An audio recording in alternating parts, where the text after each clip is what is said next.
지금 시간으로 보니까 아마 끝났을 시간이 됐을 것 같은데요. 오늘 문재인 대통령 취임 3주년 돼서 11시부터 대국민 연설 한다고 그렇게 기사를 봤습니다. 여러분 아마 보셨을 것 같은데요.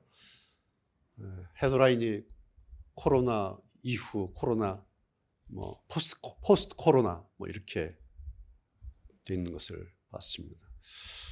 지금 우리가 코로나 시대에 지금 살고 있죠.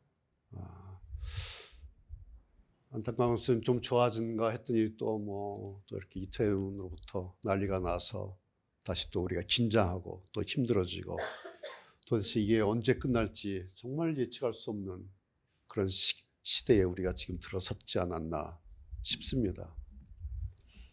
화두가 포스트 코리아, 아니 포스트 코리아 아니야. 코로나, 포스트 코로나.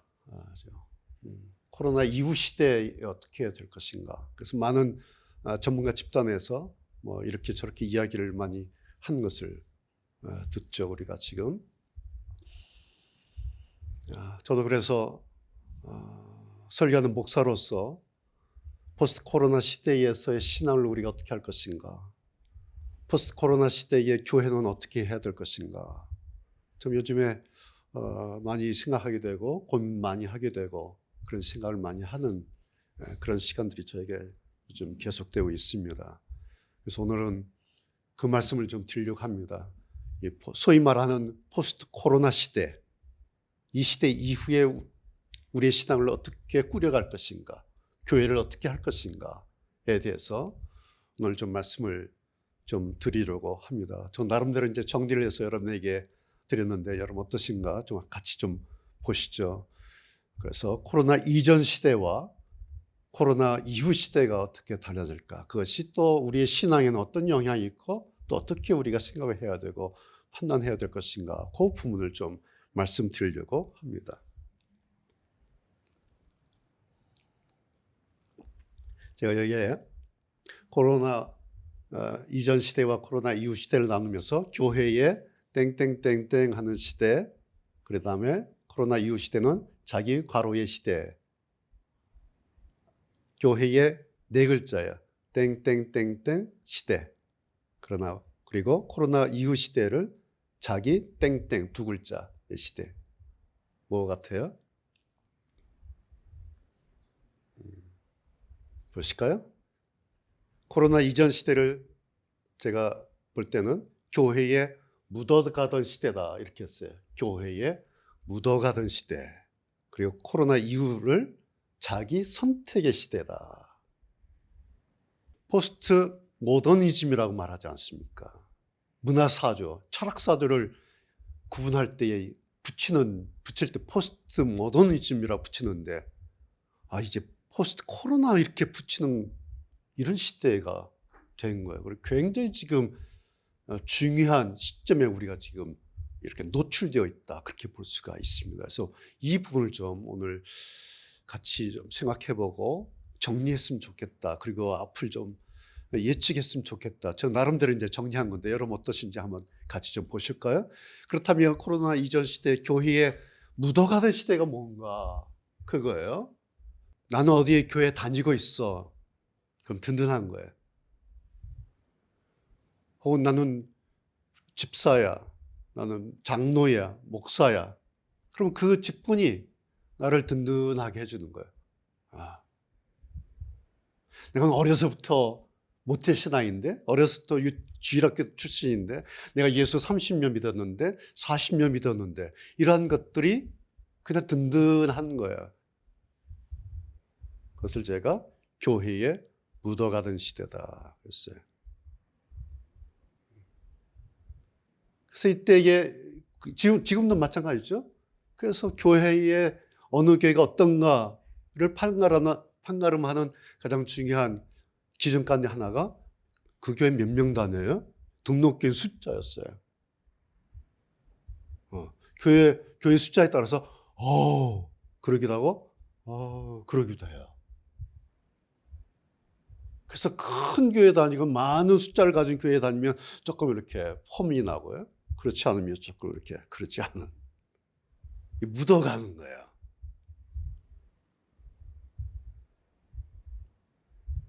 그래서 교회에 등록하면은 이제 나는 어느 교회 다니고 있어? 나는 집사야? 나는 장로야? 나는 권사야? 그래서 교회 멤버십을 갖는 것이죠.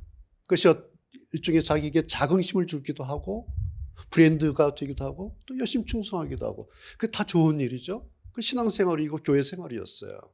그리고 그것에서 위로를 받고 안도감을 얻고 이번에 2달 동안 교회 폐쇄되면서 많은 교회들이 모든 그리스도인들이 교회 예배에 가지 못해서 얼마나 힘들어하고 막 갈망했는 거 우리가 보지 않았습니까? 근데 저는 보면서 한편으로 이런 마음이 들어요.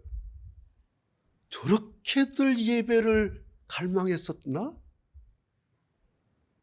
그렇다면 한국 교회가 왜 이렇게 됐지? 저렇게들 교회 가서 예배드리기를 소원하는데 한국 교회는 오늘 왜 이렇게 됐을까? 이 아이러니는 뭘까? 여튼 교회에 모여서 이제 예배드리고 활동하지 않으니까 봉사가 오프라인 모임이었어요. 그 교회 가면 이제 내 자리가 있고 직분이 있고 만난 사람이 있고 그래서 이때는 서로 상호 관계에 신경을 많이 쓰죠. 사람과의 사람과 관계 서로 주거니 받거니 하기도 하고 서로 상처 주지 않으려고 그래서 막 사랑합니다 하면서 친절하게 인사도 하고 그래요. 그러다 보니까 어떨 때는 자칫 끼리끼리의 문화 개바파 아볼로파 그리스도파 같이 막 파가 생기도 하고 그것 때문에 상처가 되기도 하고 뭐 여튼 이런저런 사람들과의 관계 모이다 보니까 사람들과의 관계에 많이 신경을 쓰게 되었다는 거예요. 그래서 멀쩡하던 사람들이 교회 가서 은혜 받기도 하고 교회 가서 상처받기도 하고 누가에게? 사람에게 오프라인. 그래서 교회가 싫어서가 아니라 사람이 싫어서 교회를 그냥 그만둬버리는 이것이 제가 볼 때 코로나 이전 시대에 교회를 중심으로 해서 우리가 지금까지 살았던 하나의 신앙의 형태였다라는 거죠. 자, 이제 우리가 코로나 시대로 들어왔다 할 때, 이 코로나 이후 시대로 들어왔을 때 자기 선택의 시대가 뭔가라는 거예요. 지난번에 말씀드렸죠. 온라인으로 영상으로 예배를 드려요. 설교를 듣고 어떻게 하냐니까 리모컨, 손안의 리모컨에 의해서 작동이 됩니다. 리모컨 키면 예배에 접속이 되고 안 키면 끝나는 거예요. 설교 듣다가 마음에 안 들면 돌리면 끝나는 거예요. 설교 끝나고 예배 안 끝났는데 그냥 리모컨 끄면 예배가 끝나버리는 거예요. 모든 예배와 설교와 모든 것은 듣는 사람의 리모컨에 달려 있어요. 이게 선택의 시대라는 거예요. 선택. 그 시대를 그것을 지난 8주 동안 2달 동안 모든 사람들이 다 경험을 해버렸어요.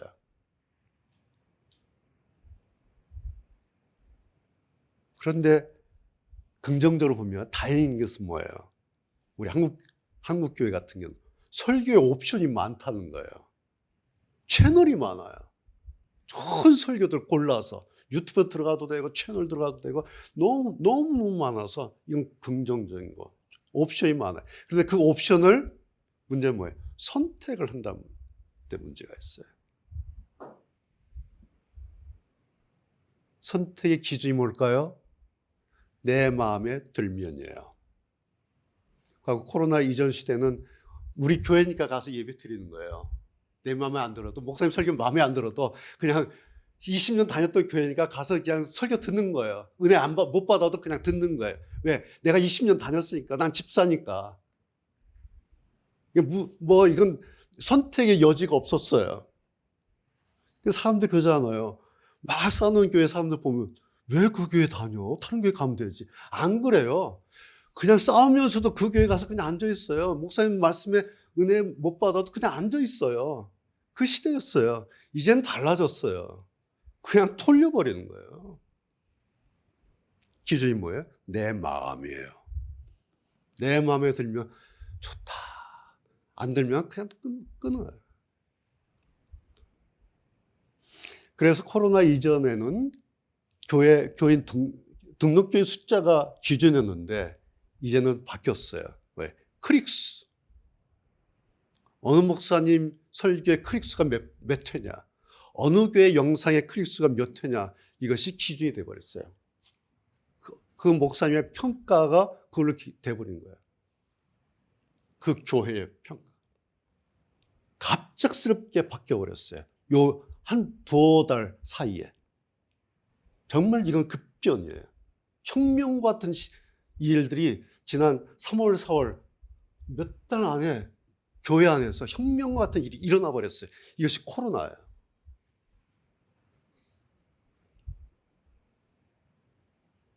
그래서 이제 모든 사람들이 선택해요.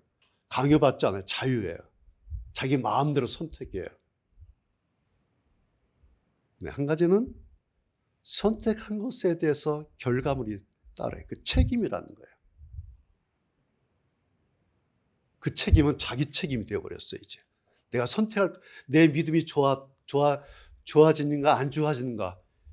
그 결과물에 대한 책임이 이제 개인에게 와버렸어요. 앞으로 점점점 더 이것이 강화가 되지 않겠는가. 그러니까 그 한 개인의 신앙이 어떤가, 이런가 저런가 어떤가에 대한 책임은 그 사람 몫이 돼버린 거예요. 지금까지는 그 교회 목사님 때문에 이렇게 할 수도 있어요. 목사님이 설교를 잘못하고 그 교회가 어때서, 그래서 그래, 저 사람들 그래, 이렇게 도매금으로 이렇게 평가됐는데 이젠 그러지 않아요. 와, 대단하다 라든지 저 사람 왜 저래, 이렇게 돼버린 거예요. 그 사람 책임이 그렇게 되는 거예요. 자, 이제 교회 모임도 우리가 이제 오프라인으로 해서 이제 두 번째 이렇게 모이지 않습니까? 또 몰라요. 이태원 같이 그런 일들이 이제 교회에 또 일어나 버리면 교회 폐쇄 명령하면 또 온라인 또 돼요. 그러니까 이제는 온라인과 오프라인이 왔다 갔다 변경될 수가 있어요. 그리고 공존할 수가 있어요. 이 두 라인이. 그래서 선택할 수밖에 없어요. 온라인을 선택할 것인가, 교회를 갈 것인가 말 것인가, 이 채널을 열 것인가 말 것인가, 이 설교를 들을 것인가 말 것인가, 이거를 그냥 선택해야 될 문제가 발생했습니다. 예전에는 주일 아침에 그냥 눈 뜨면 그냥 오는 거잖아요. 차 몰고.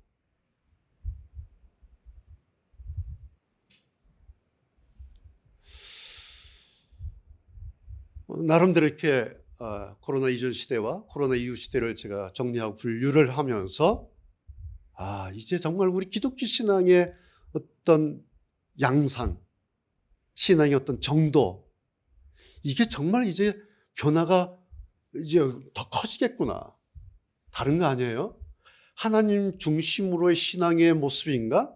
아니면 점점점 더 자기 중심의 신앙이냐?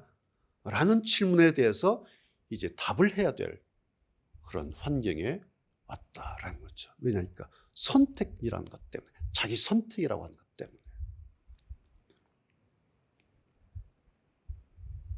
제가 예측하기는 코로나 이후 신앙의 중심과 신앙의 목적이 뭐냐? 자기예요. 어쩔 수 없이 그렇게 더 강화될 수밖에 없어요. 나예요, 나. 그래서 무엇을 의미하는 것 같습니까? 사람들에게서 하나님이 더 밀려나는 시대가 될 수 있다는 것입니다. 중심이 나이기 때문에, 중심의 모든 기준이 나의 선택에 달려있기 때문에 하나님이 나로부터 밀려날 수 있는 시대가 될 수 있다는 그런 뜻이 됩니다. 좀 더 구체적으로 말씀드리면 성경이 더 무시되고 하찮게 여겨지는 시대로 갈 가능성이 예전보다 더 높아졌다라는 사실입니다. 자, 그렇다면 여러분, 누가 손해요? 하나님이 손해일까요? 우리 사람들이 손해일까요? 하나님은요, 제가 누차 말씀드리지만 하나님 당신의 하나님 되심, 로드십, 내가 하나님이야, 나를 하나님을 인정해 라는 점에 대해서 사람들에게 결코 구걸하지 않으세요. 구걸하지 않으세요. 반면에 나는 나다, 나는 스스로 있는 자다라고 선언하고 끝내버리세요. 절대로 하나님께서 나 좀 믿어줘, 구걸하지 않으십니다. 선언하고 끝나십니다.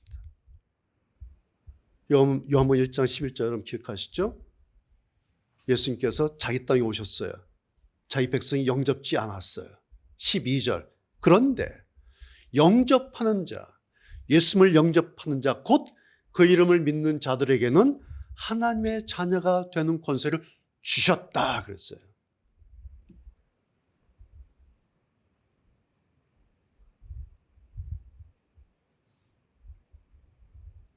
그래서 그런 사람들은 14절 보면 그 영광을 보니, 예수 그리스도의 그 영광을 보니 독생자, 아버지의 독생자의 영광이요 은혜와 진리가 충만하더라. 여러분 무슨 의미겠습니까?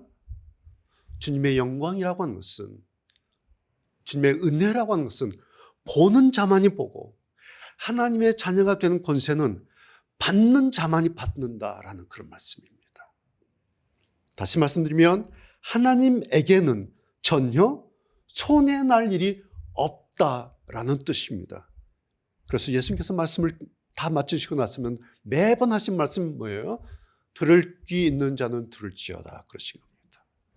절대로 예수님께서 산상수훈을 말씀하시고 팔복을 말씀하셔놓고 이건 복된 말씀이야, 제발 좀 들어줘, 제발 좀 절대 구걸하지 않으시고요. 팔복을 말씀하시고 나서는 들을 귀는 들을지어다 아니 말고. 여러분 천국이 어떤 것입니까? 천국은 수용 인원이 있는 곳이 아니에요. 천국은 몇 명이 모여야 되고 뭐 몇만 명이 모여야 되고 수용 인원이 있다 그런 것이 아니에요. 천국은 하나님의 자녀들이 들어가게 되는 곳이에요. 신천지들이 이걸 속임어가지고 14만 4천만 뭐 숫자 가지고 장난치는데 천국은 그런 수용 인원에 달려있는 것이 아니에요. 천국은 하나님의 자녀들이 들어가는 곳이에요. 자, 오늘 설교 제목이 하나님의 마음애로 움직이는 사람들. 여러분 이 제목 보시면 크면 기억나는 떠오르는 제목 있죠? 우리 슈마넌 교회의 핵심 가치였던 하나님의 마음으로 움직이는 교회. 13년 동안 우리 슈마넌 교회에서는 그런 가치로 하나님의 마음으로 움직이는 교회 되어보자 그랬습니다. 그 이유가 뭐였어요? 하나님의 마음을 쓰는 사람을 우리 하나님 참 기뻐하시고 기억하시고 좋아하시겠다. 그런 마음이 저한테 있었어요. 하나님의 마음.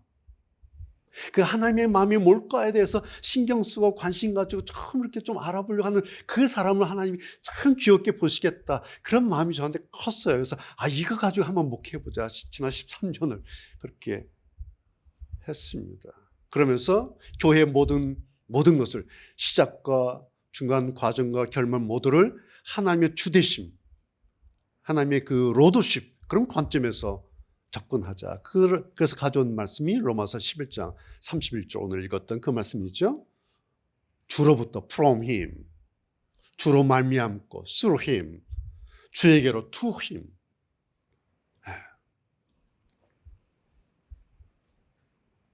그래서 지난 13년을 저는 이 한 가지 마음, 하나님의 마음이라는 이 생각으로 좀 왔어요. 그런 교회를 좀 생각을 했었고요.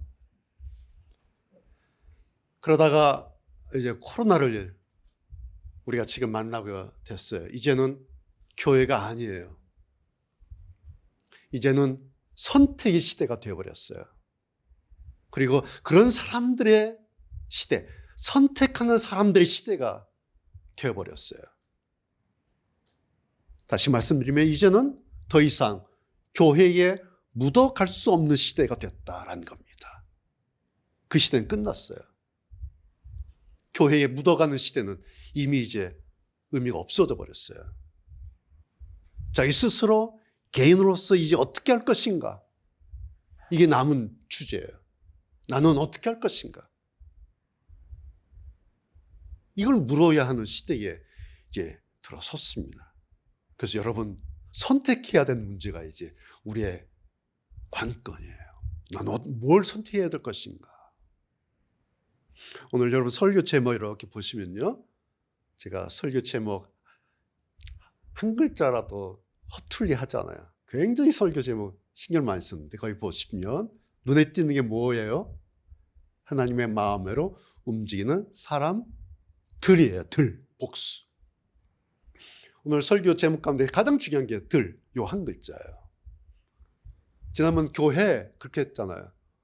오늘 움직이는 사람 이렇게 할 수도 있는데 제가 복수를 썼어요. 사람들.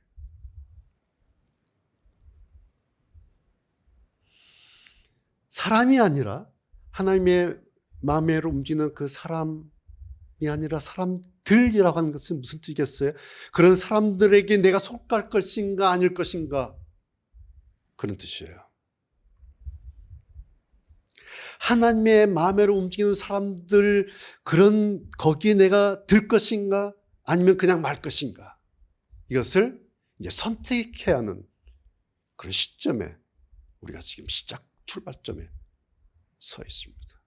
자, 코로나 이전 교회 시대는 이런 질문이 별로 의미가 없었어요. 왜? 그냥 교회 묻어가면 됐어요. 그냥 장로면 됐고 권사 집사면 됐고요. 그냥 우리 교회 하면 됐어요. 우리 목사님 하면 됐어요. 그럼 끝났어요. 우리 목사님 좋아, 우리 교회 좋아, 그럼 끝났던 시대예요. 그게 교회 묻어가는 시대예요. 이제는 시대가 달라졌습니다. 교회에 묻어가는 정도라면 이제 교회는 더 이상 자기 신앙의 울타리가 될 수가 없어요. 자기 신앙의 브랜드가 될 수가 없습니다. 자, 이미 여러분 우리가 보고 경험하고 있지 않습니까? 우리야 뭐 교회 모임 많지 않기 때문에 별 영향이 없기도 하지만 다른 교회들 모임에 한계가 왔지 않습니까? 겨우겨우 주일 예배 한번 드려요. 그것도 들어보니까 뭐 선착순 나눠서 뭐 이렇게 몇 번 드리고 주중에 예배 모임 하지 못하고 모임이 없어져 버렸어요. 물론 일시적일 수도 있는데 장담할 수가 없어요, 이게. 교회에 모여서 하는 그 오프라인의 한계가 왔어요. 뭐예요? 예전의 일상, 예전의 우리의 습관들에 더 이상 안전하지 않게 됐다. 다른 말로 하면 이제는 홀로 서야 하는 시대가 됐다라는 것입니다. 자기가 자기를 관리해야 하는 그런 시대가, 그러기 위해서 선택을 할 수밖에 없는 그런 시대가 오고 말았어요. 우리의 의사와 관계없이 코로나 때문에. 자, 여러분, 하나님의 마음으로 움직이는 사람들, 하나님의 마음애로 그랬어요. To him 이렇게 했어요. 자, 세 가지였지 않습니까? 로마서 11장에 from him, through him, to him. 그런데 두 가지, 앞에 두 가지, 주로부터 주로 말미암고 from him, through him, 두 가지는 우리 소관이 아니에요. 이거 하나님 소관이에요. 마지막 남는 것이 to him이에요. to him, 하나님에게로 가는 것. 그건 마지막 우리의 남은 숙제입니다. 그리고 그것이 신앙의 방향성이고 우리 신앙의 마지막 미션이에요. to him.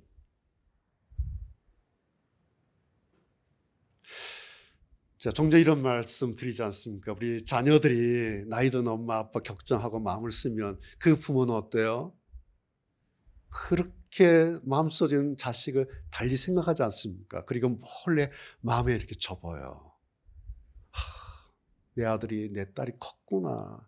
세상에 엄마 마음을, 아빠 마음을 이렇게 들여다보네. 저거 애인 줄 알았는데 컸네. 그러면서 대견해하고 보람되게 여기고, 우리 딸 참 잘 컸다, 고맙다. 우리 아들 참 잘 커졌네, 고맙네. 대견해하지 않습니까? 부모 마음을 헤아려주면 우리 하나님도 똑같지 않습니까? 여러분, 그거 아셔야 돼요.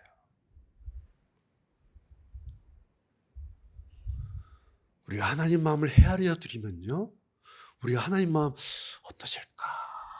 그러면요, 하나님께서 대견해 하세요. 저것 봐라. 나도 안 보이는데 내 마음을 보고 싶다고? 컸네. 잘 자랐구나. 그리고 하나님께서 당신의 마음에 접으세요. 여러분, 이거 아셔야 돼요.